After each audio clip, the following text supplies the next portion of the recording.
నెల్లూరు నగరంలో ప్రతిష్టాత్మకంగా నిర్వహించనున్న బారాషాహీద్ దర్గా రొట్టెల పండగకు వచ్చే భక్తులకు ఇబ్బంది లేకుండా సౌకర్యాలు కల్పించాలని రాష్ట పురపాలక శాఖ మంత్రి నారాయణ సూచించారు.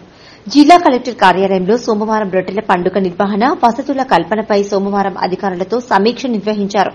ఈ కార్యక్రమంలో జిల్లా కలెక్టర్ ఆనంద్, మాజీ మేయర్ అబ్దుల్ అజీజ్, తెలుగుదేశం నాయకులు కోటంరెడ్డి గిరిధర్ రెడ్డి, కోటంరెడ్డి శ్రీనివాసులు రెడ్డి, అధికారులు తదితరులు పాల్గొన్నారు.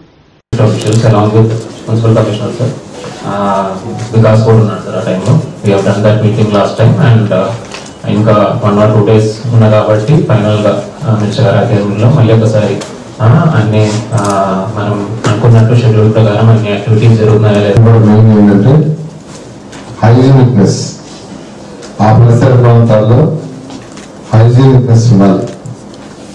2014 ముందు అక్కడ వాటర్ చాలా భయంకరంగా ఉండేది.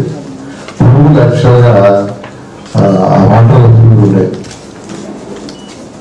ఫస్ట్ వాటర్ని స్టిమ్యులేట్ చేసాం, తర్వాత క్లీన్ చేసాం, తర్వాత టాయిలెట్స్ అక్కడ వెళ్ళేవాళ్ళు, లారీలు అక్కడ వెళ్ళేవాళ్ళు, కార్లు కూడా అక్కడ వెళ్ళేవాళ్ళు.